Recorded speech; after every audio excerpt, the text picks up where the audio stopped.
this day is dedicated for the Jewish community worldwide, for communities as a whole. But as I mentioned in the morning, my community is, yes, I have my Burning Man community, and my friends are now Burning Man community, but also the Jewish community is probably the community where I find myself the most, both in Israel and abroad. And this next panel is just going to cover two favorite topics of mine, virtual and Jewish. And I would like to invite Uli Leventer-Roberts, who will be the moderator of this session. Hi, Uli. Hi, Lino. It's great to see you again. Where are you calling in from? I'm actually in Durango, Colorado. I'm part of a crazy COVID year story, but it's 6 a.m. over here. No, 7 a.m. Yeah. So, Uli, we met through the Jewish World and the Peoplehood Coalition, but lastly, we did an amazing event with the UJA, their planning mission, you guys' planning mission. And for me, it was really an intro into what is, into what we can do, and into why this can also stay and stick in this hybrid future that we're talking about. Totally. So I will let you introduce what we've done together and also introduce our three guests for this panel. Okay. And if you think a question I was supposed to ask you, then remind me. No.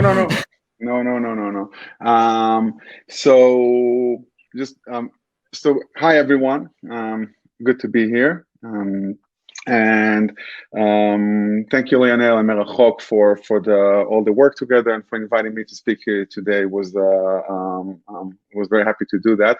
I'm soon going to be joined by Danielle from the Jewish Agency, Jonathan from WUJUS, and Mariano from the ECJC, who will also say more a bit about themselves and the organizations as they join us.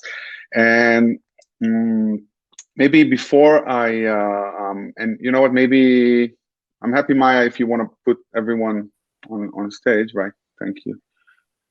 Hi, Mariana, Jonathan, Danielle. Hi. So thanks for joining us from different places. I think when you start talking, you tell us where you're joining us from. We really have a global panel here, but you know, the Jewish state is now virtual. By the way, just to clarify, when we're talking about the virtual Jewish state, we're not just talking about the virtual Israel. We're talking about, let's say, the virtual Jewish village or the virtual Jewish world. But that's what we're talking about.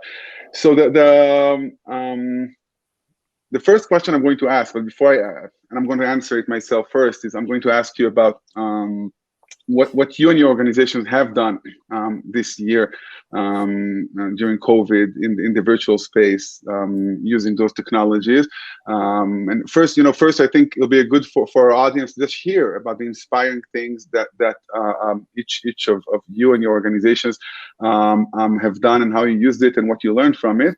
And then after we've looked at the past and give people some ideas for what could have been done and that they can also do, then we'll move on to think about the present and the future and what we want to do with it.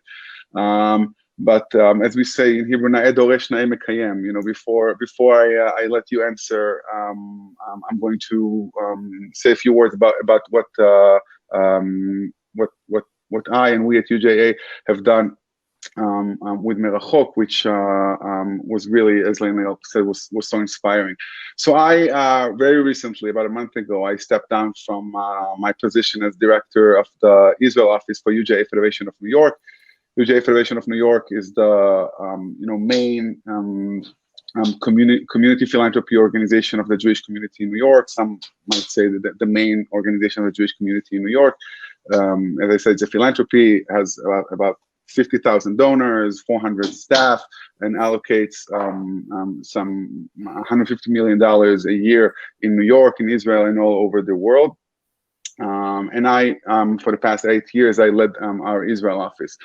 And one of our highlights every year is our planning mission. It's every year, the first week of February, we people from our planning committees, our allocation committees, who allocate money in Israel in areas like Jewish identity and socioeconomic gaps and social cohesion, come to Israel for a very busy week. We start Sunday night and we start running, and we don't stop until Thursday evening when we're about to go to the airport, for a very busy week, which is we call it a mission. It's really almost like a seminar. It's like a crash course. We meet grantees, current grantees, future grantees. We talk to important people and thought leaders to hear about trends in Israel, et cetera, et cetera.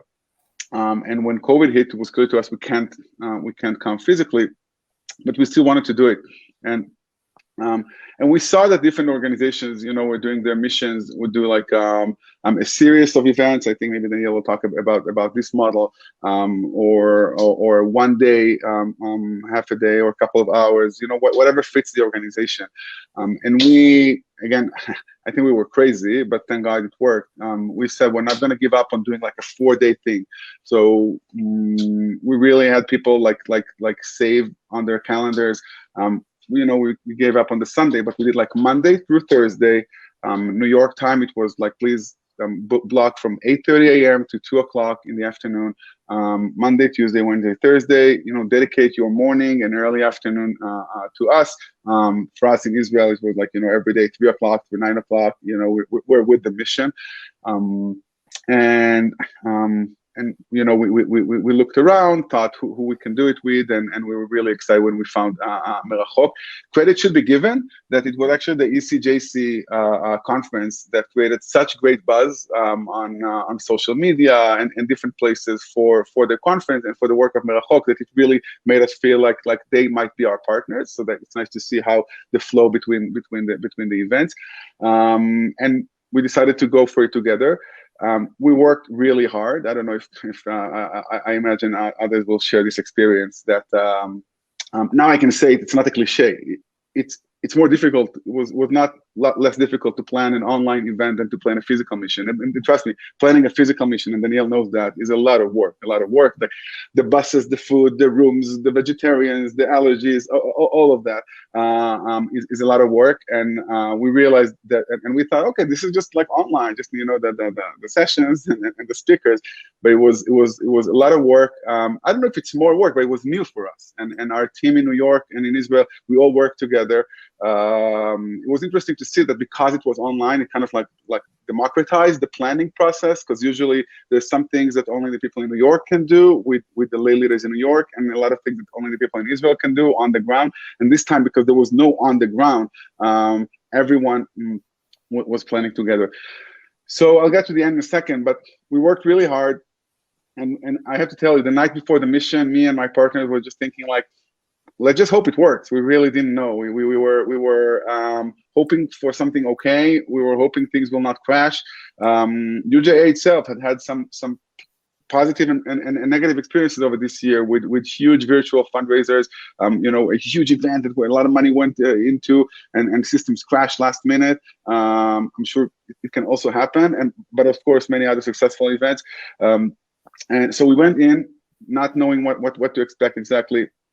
And I can fast forward from Sunday night before we began to Thursday night Israel time, when the mission was over, and we had our kind of like summary session with people.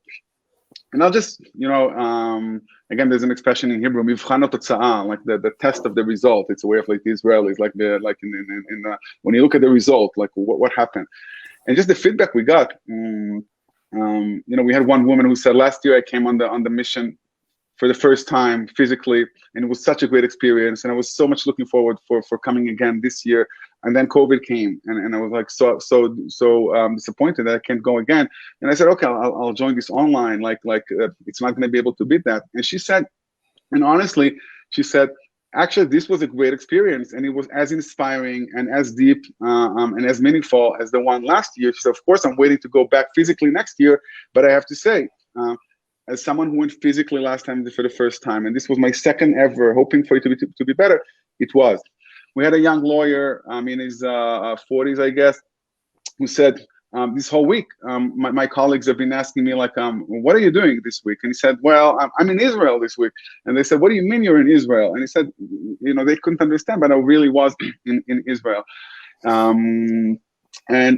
We felt, when the session was over, all of us felt like this withdrawal, the same way as we would if we were like in a summer camp together for 2 months and really going to miss everyone. It felt like we created, I'm calling some kind of an island in time. There was like this space that for 4 days, all those people were together the whole time. One person said that usually what she gets out of the missions is knowledge about Israel, the sense of being together with other New Yorkers, and inspiration from being in Israel. And she said, I definitely got 2 of those on this mission, the knowledge and the feeling of being together, which, by the way, knowledge, you can see how she can get. A sense of being together, not trivial to do online, but she did feel that. She said, of course, it wasn't as inspiring as being on the ground. And someone from the group jumped in and said, I have to say I got number 3 as well, because meeting the Israelis and talking to them on the ground, I got that. So I'm going to wrap up. I'm just going to say that it was successful beyond our imagination. And I'm not saying it as a marketing or a selling point. I'm just saying that, and maybe later we can go into conversation into what enabled this to happen. I would say there is something about not just being on Zoom all the time, but creating some kind, and maybe others will relate to that, some kind of a home for the event, for the conference, that people can travel inside.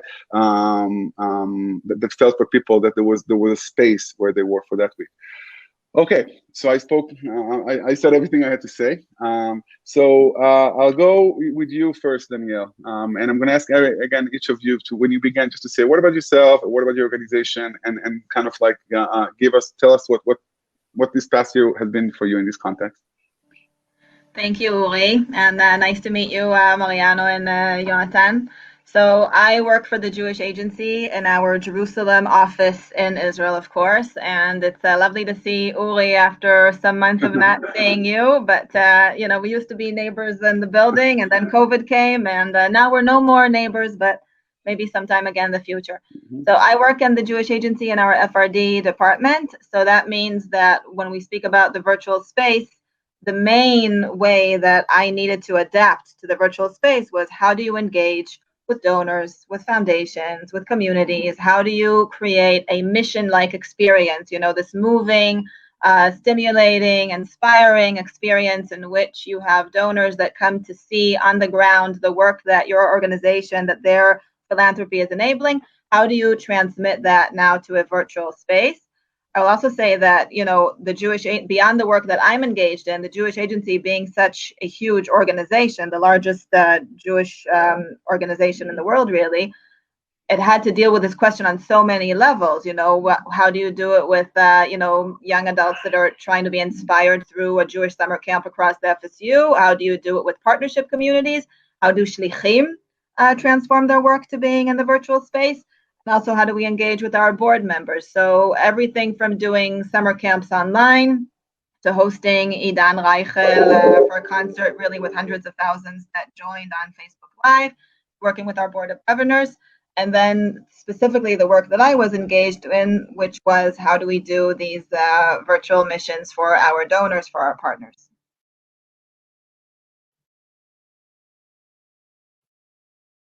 How do I unmute? So, okay, now I'm unmuted.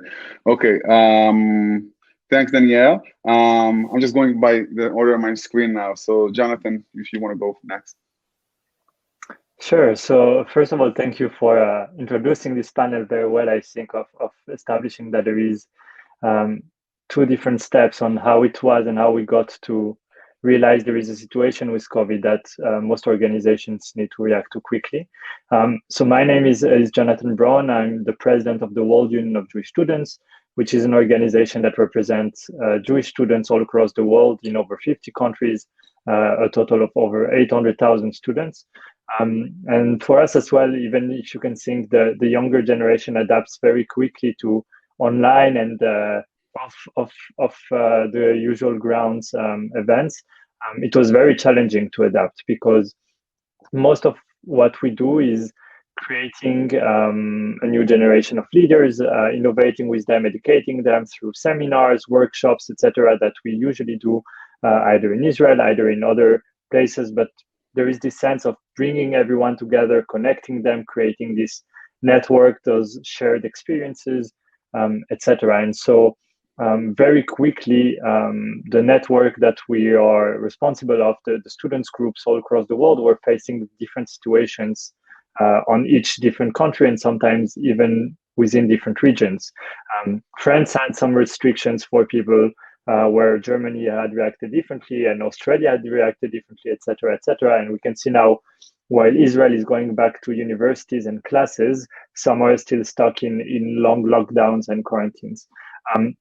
So our difficulty was creatively to adapt to everyone in a way that was feasible for us as a small team of young students. Most of our volunteers are people between 20 and 25. And so we mainly shaped three things during the COVID to try and adapt. One was very quickly we launched online series of information, which was mainly providing very concrete, not fake news, but with experts from different communities on what's the situation going to be for the students this year. So how it's going to be on campus, what's the medical measures you need to take to be safe during COVID. So those were situations where we really wanted to inform first and make sure our students are safe globally. So that was, I would say, very easy in this way of like Facebook Lives, YouTube videos, etc. Then we had to we addressed something that was more global to the Jewish community, which was Yom HaShoah. On Yom HaShoah, we had the realization that most of the communities and museums and memorials wouldn't host their usual and traditional ceremonies. So we hosted, in collaboration with Yad Vashem, we had the honor to have the president of the state of Israel as well with us, Reuven Rivlin, and many other politicians and organizations from across the world. We had Jaffe, we had very different organizations involved to read names for 24-hour lives. And we reached out around 60 or 70,000 viewers, where really we had over 800 people who read live names from age of 8 to 97. And this was a great example of how we can bring a community together in such difficult time, especially on such a difficult day that was Yom HaShoah last year in 2020. And following that, we saw really quickly that the interest or the engagement into Zoom, into being live and doing stuff, was fading away. And I think that's something a lot of organizations realized, that once everyone was doing Zoom, it was very hard to either propose something really interesting, either to keep the excitement for new things. And that's where, for us, we usually have in December our big Congress in Jerusalem, where we bring student leaders from across the world together. We have our General Assembly, we elect a new team, we prepare the future for Jewish students worldwide. And so that's where we connected with Merachok.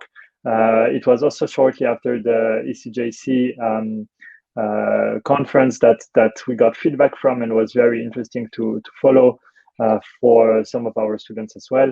And we decided to go with that. And surprisingly, I totally agree with you.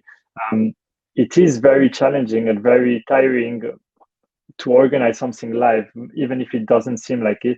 But I think the challenges are very different. The challenges are not to the food, like to say the catering, the hotel, but rather how to keep everyone engaged while they're not here, how to make people participate, how to make people actually want to stay. So we had a few tips and tricks that Merachok was very kind to give us throughout the whole process. We had also a 4 days full conference to engage the people along. And we had an amazing feedback at the end that we got 216 leaders, which was more than we usually get live in real life. But also we got every student's, the median was around 10 hours of sessions participation, which is huge for someone who also studies and work the rest of the day. And so there was a lot of things that we realized along the way that you can do to actually engage the community from far away and still create this kind of unity and, like you said, the global Jewish state. So in a sense, for us, it was the global Jewish student state, but very impactful, very crazy to see how we can adapt to difficult situations, and see how students in the end also impacted back to their local communities at the end. Thanks, Jonathan. Last for this round, Mariano. Okay, thank you, Uri, and thank you, everyone. So, yes, actually, I think I'm quite happy to hear that we set a kind of a precedent. But before we arrive that, I want us to put some things on the table also to consider. So the European Council of Jewish Communities it's a platform that brings together all the Jewish communities in Europe from different fields such as social welfare, youth, young adults, community development, education, formal camps. So we have totally different populations to serve. Historically, every 4 years, the president will change, and where the president lives, we are European, so we can have the chances to bring from Athens to Paris to London to Bosnia-Herzegovina. The whole idea would be that the executive director will move to the country where the president is, the office will close, and we'll start again. When I started to work in the organization in 2003, we realized that was a lot of expenses. We received a lot of computers with Windows in German that actually were useless in London at that time, and archives in French. There was nothing to do. And through a period in 2010, we decided to close all the offices and put everything on the cloud. And from that time, we decided that whoever will work in the team will be according to talent and not because they live in that city. So my other team member sits in Athens. I'm sitting outside Bologna in the mountains. So we still work, and we started to work at that time with WhatsApp.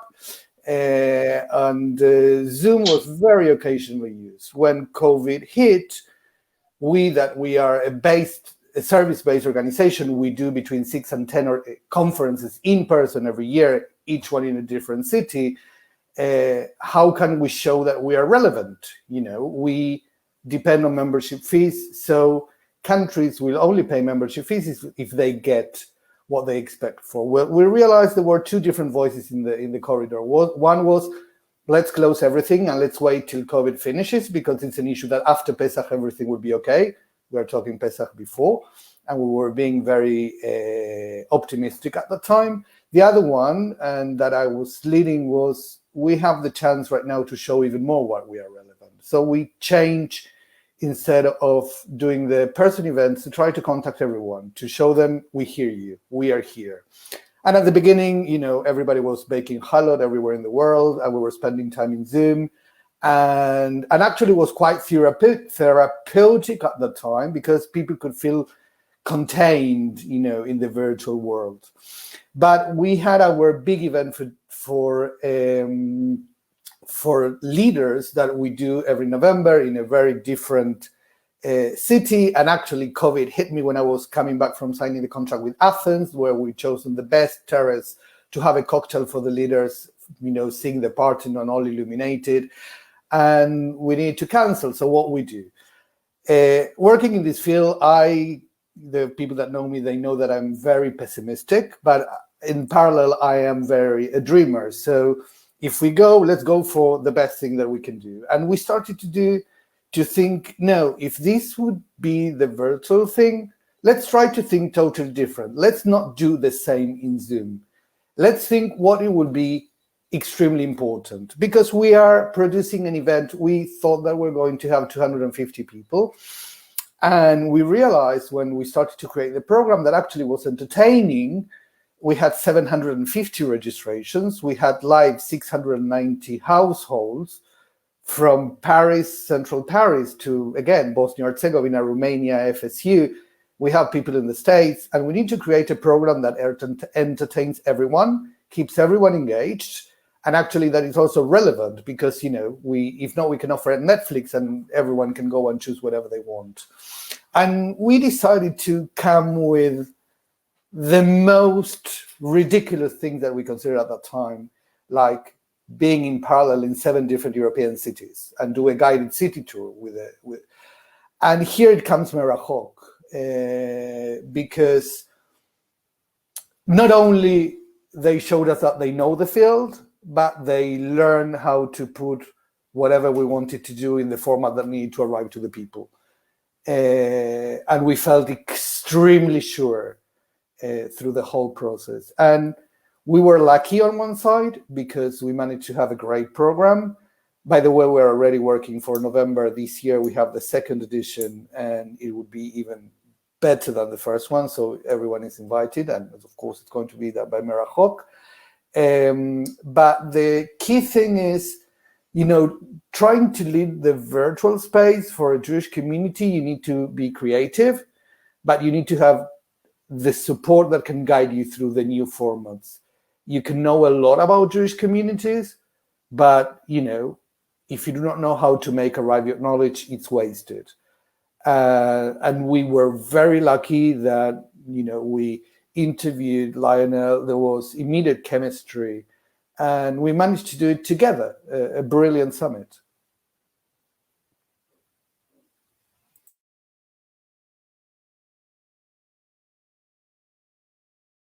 Here. I'm muting myself. Those of us who work with Merachok, we usually there's usually a big brother that controls us, but this time I muted myself. So I was like, why am I not being unmuted? And I'm like, oh, I need to do it myself this time. So I just did it. So I want us, before we move to the present and future, and I'm already giving you the panelists a heads up. I think also before we talk about the present and the future in terms of virtual, I think it'll be interesting for the audience, for each of you to just tell us where are you calling from today, and what's going on in terms of, it's good for people to learn, like what's going on in terms of COVID. We hear news, so if we are one big village, let's talk let's hear what's going on around our Jewish village. But I think that before we move on to present and future, Danielle, you spoke about challenges, and I think it'll be good for each of us to give a little example of like one interesting, innovative moment that surprised you or inspired you, and if you want to add one. So I'll just give one example from our mission. So we had this session with an organization that does, it's called Appleseeds in Israel. I think also was started with support of the Jewish Agency many years ago. So still probably being supported, and would tell me later. So an organization that was funded and is supported by Appleseeds, that works about kind of like closing the digital divide and helping people from Israel's periphery and lower socioeconomic gaps also come into high tech. They actually have a youth movement that teaches, very relevant for our session today, that teaches people, kids and teens from the periphery, how to get more more knowledgeable on technology and things like that. So anyway, we give them a grant for some boot camps that they do. They want a tender from the government to do boot camps to train people to go into high tech, but it costs money. So we give them money so they can subsidize it for people coming from lower socioeconomic backgrounds. And they started a program this year, and then COVID hit, so they also had to switch to do the boot camp online.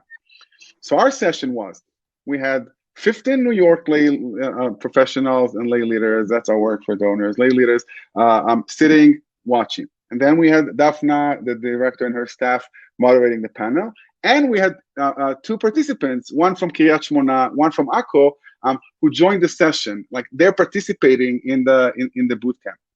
And there were several really beautiful things that happened. Like, one is that even when we do a mission on the ground, we all know it, face it, like it's oh. We hear you. Yeah, can you hear me? Yeah. Okay. It's easier to bring someone from the town close by, and it's not always easy either to go to the far north or to bring speakers from all around the country. So one thing that we were able to do more easy is to really meet the beneficiaries where they are and see. That's number one. Number two, they were talking about the challenges of what it was like to do a boot camp online. And we were experiencing it, right? Because some of us had technical problems the day before and how to use the platform, not use the platform. So it was this meta moment of our lay leaders really being able to relate when the participants were saying, or the organization, here are the pluses and minuses of doing this bootcamp online. And our people said like, wow, what we're actually experiencing what you've experienced, and it's a rare thing for the funder of UJA to be able to really relate directly to the same experience that someone on the ground in Israel is going on in the program. And I'll say that after this session also, the final thing is that, and that will also heads up for the next part of our conversation, one of the participants said, I think we should not give up on doing some of this virtual stuff in the future because we gained so much. But we'll talk about more of this in the future. But it was just a moment for me that it enabled us in terms of what we presented, but also something about like how we experienced it. So this one thing. Danielle, you want to give an example or two from your year? Yeah, sure. So you wanted me to relate also to what's COVID like where I am? Yeah. Okay, so I'm in Israel, and it's a beautiful, sunny, springy day. And really, I think that Israel has such a different feeling than probably many other parts in the world because there is the real freedom. The Passover came, and with it came freedom. Families could really sit together in large numbers for the Seder. So much is open, and it's really very much open for anyone who's vaccinated. And let's put it this way, anyone in Israel who wishes to be vaccinated and is over the age of 16 can get vaccinated. So it's a very special feeling, and it's also a realization that it's not like that everywhere in the world, or actually most places in the world, it's not like that. So it's there's a lot of things to be thankful for. And I'm not going into politics and whom should be thanked for, but there are a lot of things to be thankful for. And, just thinking about Burla, the son of Holocaust survivors from Saloniki, what's the chance? In which world would you ever think that, of a community that over 90% of it was annihilated in the Holocaust comes a son who later becomes the head of the company that is helping to cure the world. So I don't know what you think about vaccines, but that's an interesting perspective.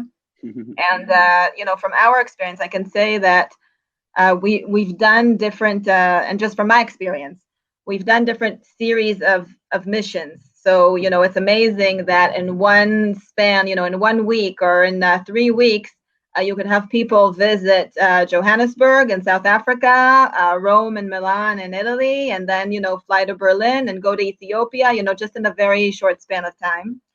And to be able to be in a situation where you're bringing a mission to Johannesburg, and you're talking to them about this really very complex reality for a Jewish privileged minority white to be living in this very complex country and continent.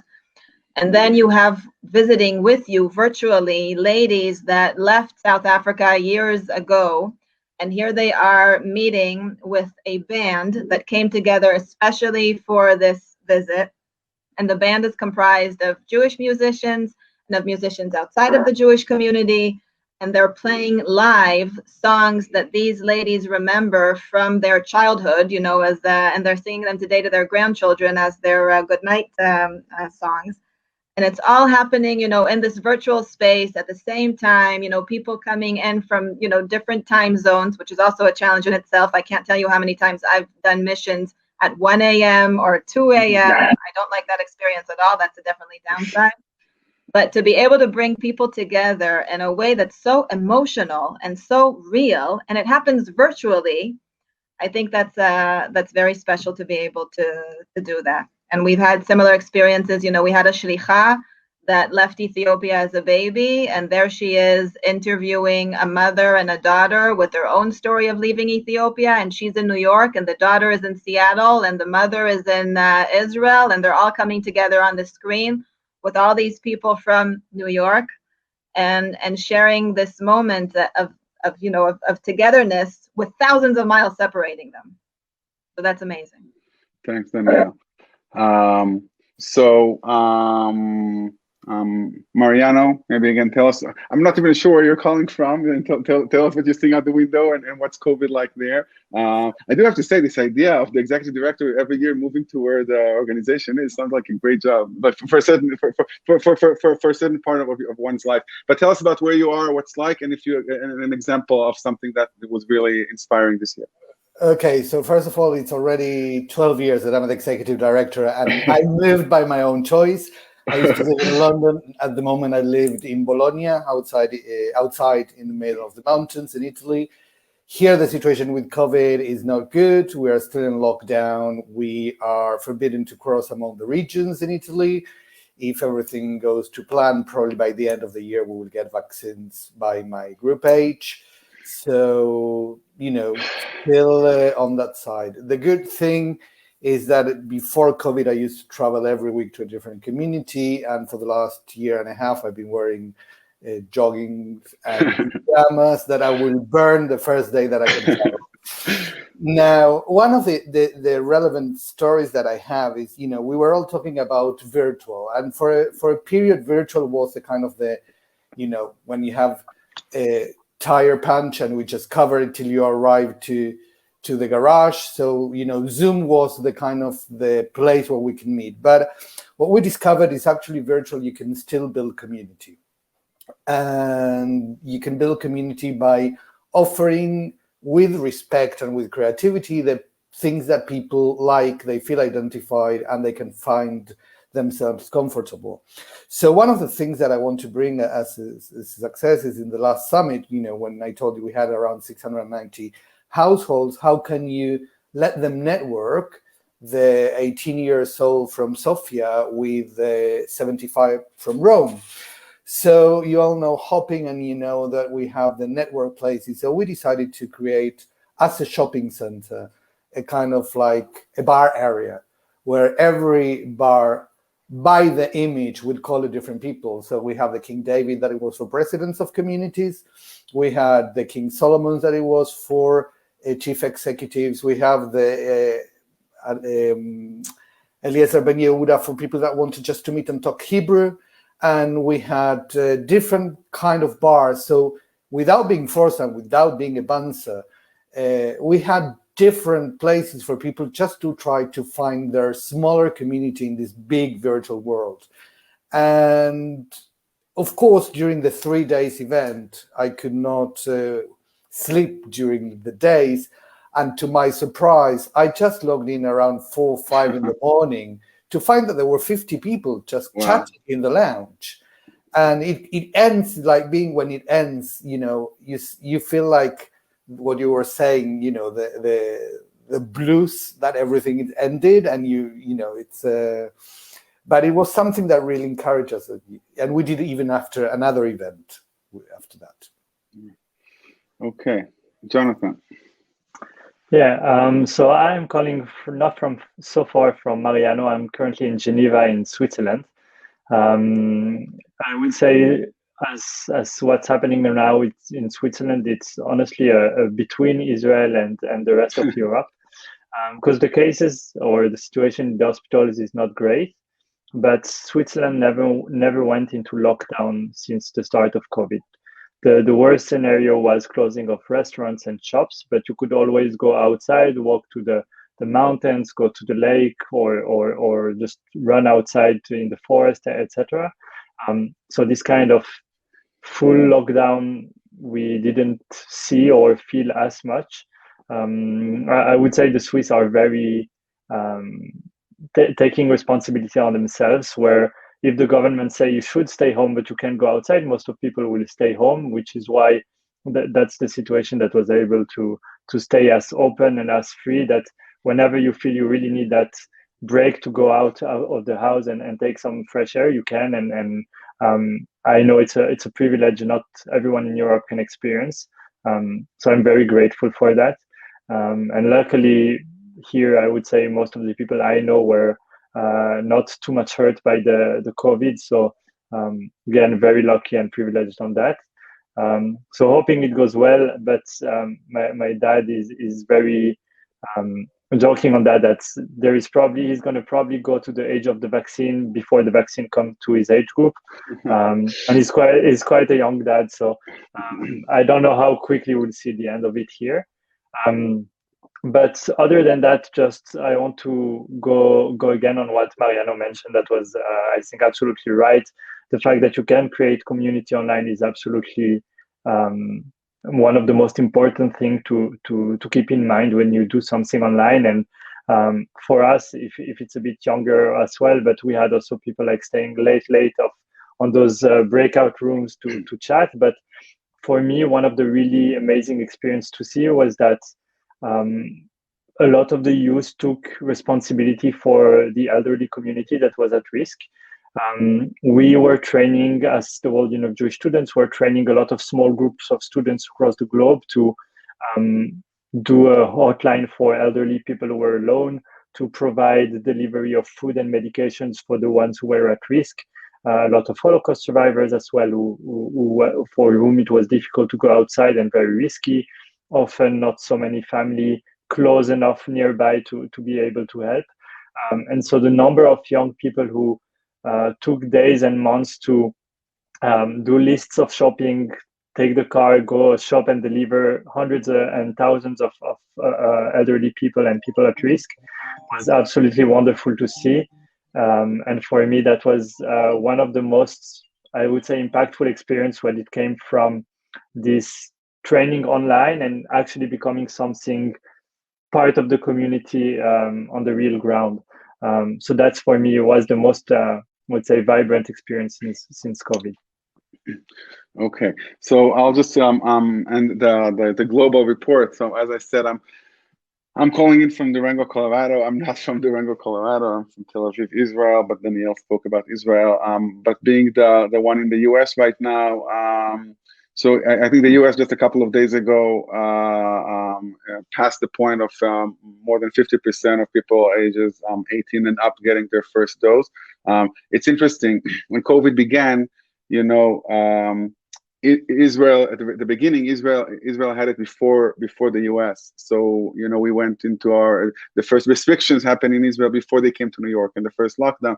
So we were joking in UJA in New York that I was coming from the future. Like I was always telling them like what's going to happen next week, what's going to happen next week, and they were always asking me like what does it look like over there. And at the beginning it looked worse, and then in Israel it looked better. So in the same way, I looked at the newspaper yesterday, and there's this graph on the New York Times about like, older people not being vaccinated as expected, which is exactly what we had in Israel a few months ago. So I think it's just like the trends repeat themselves.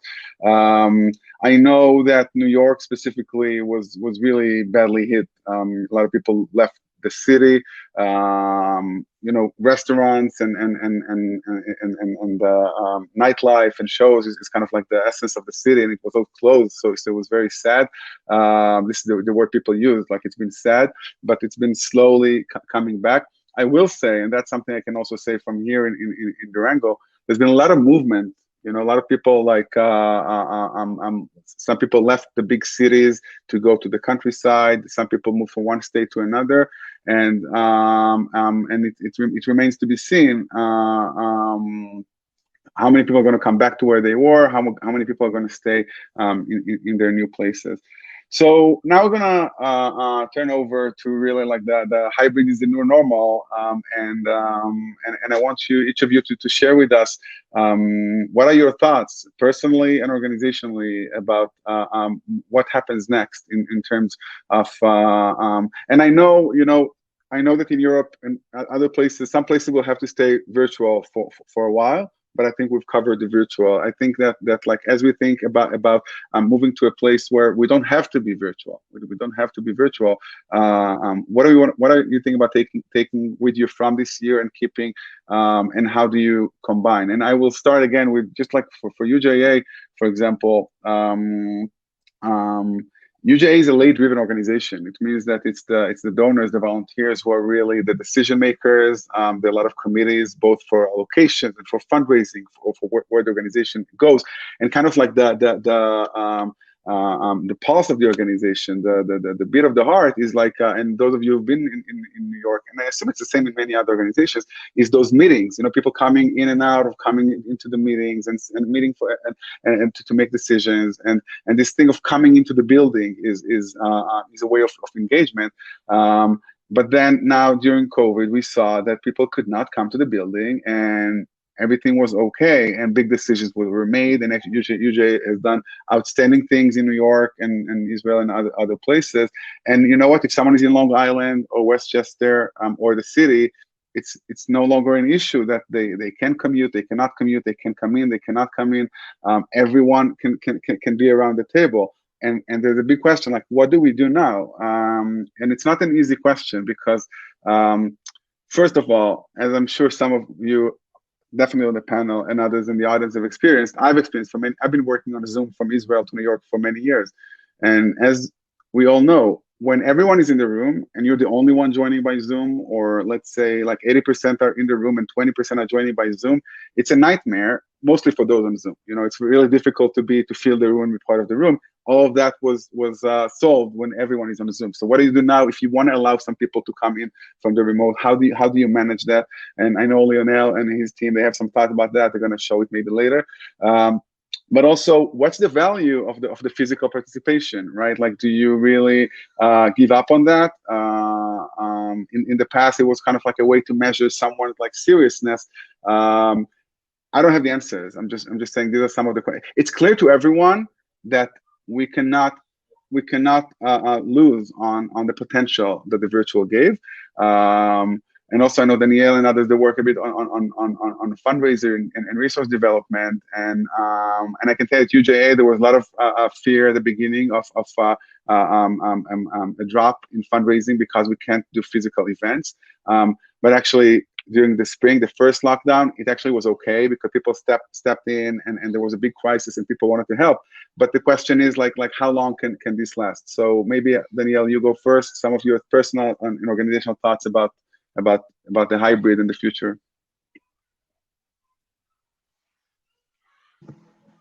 Yeah, thank you. So, hybrid, or I don't know, that word is a little bit not such a great word. Sometimes, people use the word blended. So maybe I'll go with that.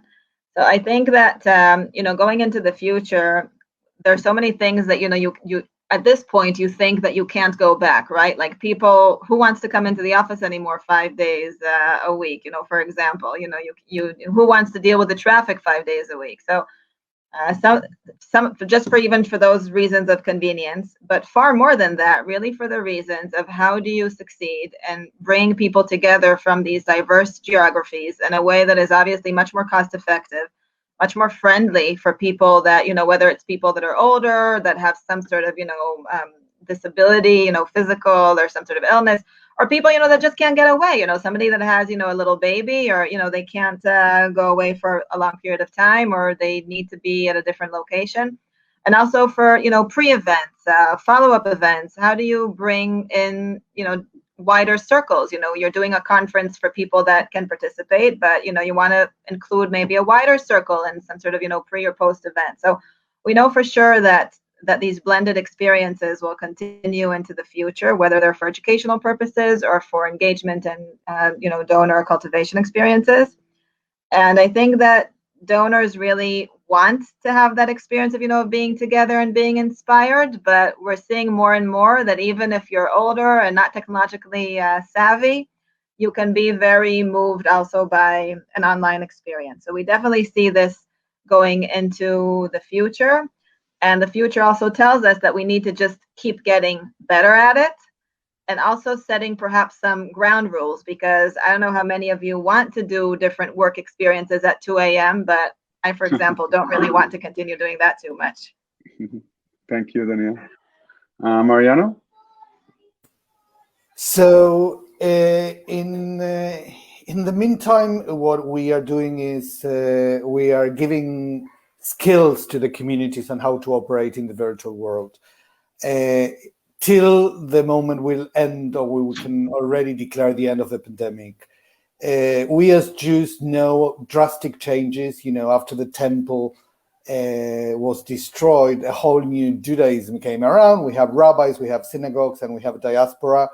And it was not so easy, but it took time. And I think that what we need to do is to sit people that are working in this field to discuss, because our conferences is not just the conference, the session, because it can happen that someone goes to your conference and goes to 3 sessions and the rest is in the bar. and you don't do anything. And with Zoom can happen something the same. But the richness of our events and conferences is people meeting in the coffee breaks, talking in the dinner, or in the bar of the hotel at midnight. That's where a lot of, the feeling of being part of something happens. We need to learn how we can translate that into the virtual world. I'm not sure that hybrid or parve or blended or whichever format that we want to call Parve, it. I haven't heard before. Yeah. It is the way forward. What I think is we will be able to have in-person events that will be much more considered, because of course, a big donor can give you an availability of 2 hours, but probably you cannot fly him for 5 days. So you need to take also that into consideration. The same as a big speaker. I can get an hour and a half from an Oscar nominee, but to fly them to Bulgaria for an hour session, for me, it's just everything I fundraise in a year, and I'm taking 4 days of this person.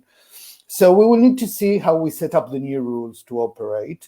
And I invite everyone that's working in the field to discuss this together and to put, to set a common practice. Mm-hmm. Thank you. Jonathan. Thank you. So I will have to repeat myself a bit, but I again very much agree with what was said by both Daniel and Mariano. I think it's very smart points that were mentioned.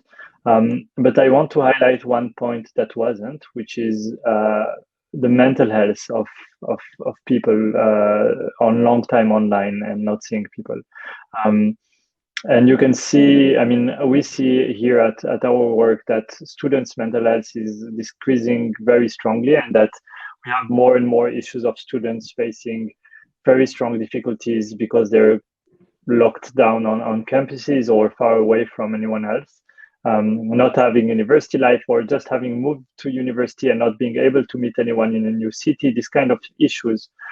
And I can't only imagine that for adults already in the workplace I think you can sustain a tragedy or a difficulty, because at the first few months you're like, okay, we're going to go through. And that was the message by most of companies and big organizations, like, we're going to work it through together, we're going to support you, you can work from home, blah, blah, blah.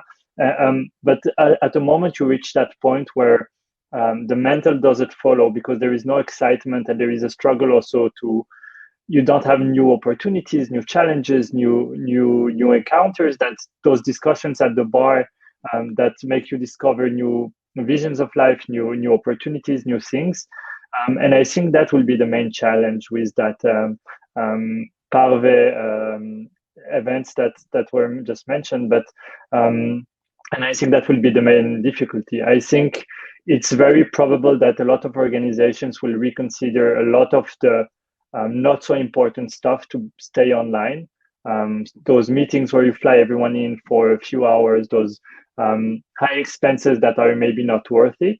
But I think still trainings or big seminars for people, the big projects at work, these kind of things, I think will be very difficult at the long term to maintain offline, just because I think there is a point where the human brains need to be in a society, and we can say only the Jews need to be in a big community, but I think it's everyone. We need this little of Lashon Hara here and this little of gossip on someone else there, and to hear the news of other people, to challenge our own perspectives, because if not, we don't evolve. And I think this intellectual facing each other and having to evolve can only really happen face to face, when you can feel if the other is really challenging you, or if there is a space to discuss, etc. And so my guess is that a lot of things will be reconsidered for effectiveness, etc. But that we will keep, I think, the most important parts of each organization to a real life space.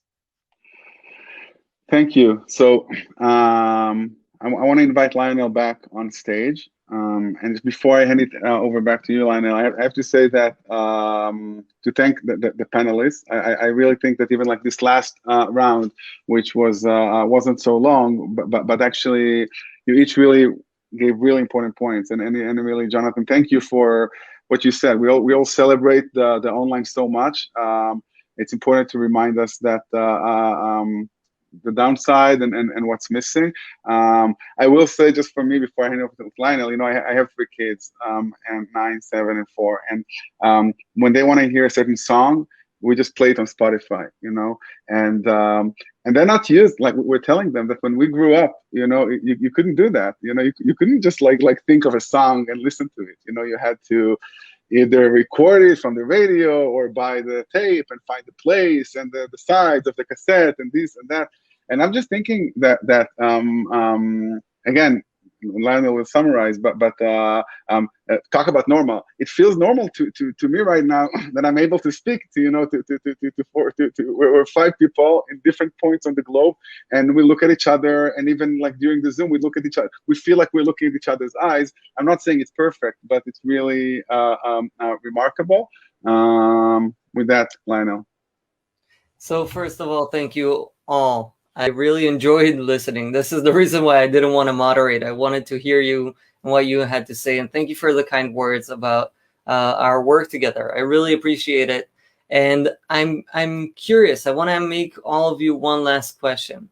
What is the one thing that you're most excited about in this new normal, in this hybrid? Personally excited.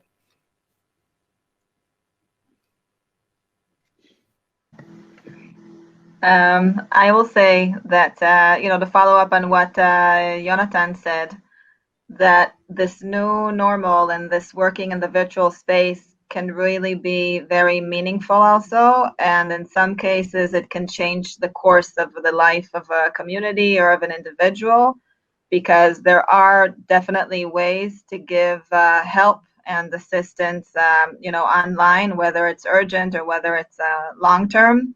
And to be there for people in a way that is maybe very immediate, and you lack the hug and you lack the personal touch, and the person might still be closed in some space and looking at a screen, but still you can reach them, and you can reach them globally.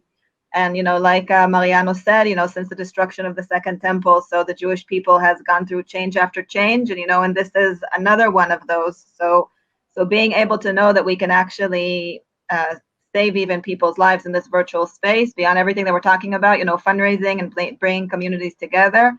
That's something that I'm very excited about. The Jewish Agency has a platform for doing that, JReady, and it brings together so many of the organizations, and I think also ECJC, and we're just our partners in JReady. So it's a wonderful way of bringing us together. I'll say that I haven't been to Israel for a long time, so I'm looking forward not to the hybrid, to the actual physical. But I will say that I feel, as a young parent who cares a lot about work-life balance, I feel that Jonathan said before, maybe the less important things will be kept online. So I will also say, a lot of the business, a lot of the business professional meetings, like some of them can stay online. I think it can. There's a way where it can actually improve the quality of life in certain ways. Again, when it comes to work-life balance, to things like that. And the other thing is that oftentimes when you work with people physically and you have a creative idea and it's saying like, ooh, if only we can all meet together, but it's going to take us 2 months to schedule, or if only we can have someone from a different place to consult with us. So I'm just saying that barrier is also now a bit removed. It can save us some time, and it can allow us to sometimes tap into things that otherwise would take longer. Mariano, Jonathan? I think that we are on one side, and without being ironic, I think that we are quite lucky to be living this moment. I think that, as professional Jews or Jews in the professional communities, we've been doing for a long time repetitive things in the same format because they used to be done like that, they need to be done like that, and we do missions for donors because we get money, but probably that's not the way to get money from donors. And we are in that rich time where we need to redefine everything, or where we can define everything. And the reality is that with these possibilities of virtual, hybrid, in person, the sky is the limit. You just need to know your population, what you want to do, and try to find creative ways of doing it. So I'm very excited of being in that position, actually, because it's we will be able to create new paradigms, and probably in 200 years, Jewish communities in something will be repeating something that we did now because we just decided that it's going to be now. So, I think that we have a very important role to play. I would say that's first of all, I think most of it was mentioned, but for me, I think the only excitement left is for when Zoom and online calls will be a choice and not an obligation. When we can actually say, this is worth a Zoom call and this is worth a life-to-life meeting. And I want to also push people here that are listening to also consider just a normal call when sometimes a Zoom is not needed, because being face to the camera and to the screen and always, looking good when sometimes it's difficult because you have the cat and the kids running background, can also be just sometimes a WhatsApp call or something else. So I think the moment we'll have the choice to decide what it is will be a very pleasant moment. I couldn't agree more, Jonathan. I couldn't agree with all of you more. And that's why I enjoy so much collaborating with you. On Sunday evening, I participated in the first active thing of 248, the network that I was part of founding, which was a virtual duathon, right? We were working 3 months for a physical duathon with about 150 people. And here, 80 people just jumped online, started the conversation, and I'm so excited for things like this to happen more. Uli, I remember at the planning mission, there was a lawyer that said, I would have never gone to Israel. And actually, my friends all laugh at me because I was in Zoom calls or Hopin, but for him, he was in Israel. And we've heard that a lot. So I'm very excited for young adults to maybe get new treatment from organizations and the Jewish system, the Jewish empire across the world, and not seeing us as millennials who need special programs, but maybe rather multi-generational programs that some offer in person, some offer online. And I'm most excited, and I'm waiting for the moment, Mariana, where I believe it was ECJC, it might have been Wuj's event, where we had a Shabbat sing-along. It was ECJC. It was ECJC together with, you're muted, Mariano, so. With BBYO, right. And I found myself singing and playing on my cajon at home, and I can't wait for that to happen in a physical space. I wish it to be a camp in Australia with people from all over the world and big screens and small robots with screens on them, and just having the first hybrid camp. And if this sounds interesting to any of you, let's talk, because we have done all of those kind of separate. And I think the thing now, Jonathan, as you said, is talking about how we want to combine all of these. We're very excited for this. I want to, again, thank you all for your collaboration, cooperation, taking the time to join us here. And I hope we'll get to do more things in the future, together or separately for each of your communities individually, or who knows, Burning Man this year was virtual. Maybe we can set up a virtual world for the Jewish Empire. Thank you. Once again, I invite you to stay with us and see our reveal from Sunday with Oye, and then join us on Oye, where you'll see a platform which is everything but Zoom. So thank you again, Daniel, Mariano, Jonathan, and Uli. Thank you, Uli, for moderating this session. And I look forward for what the future holds for us.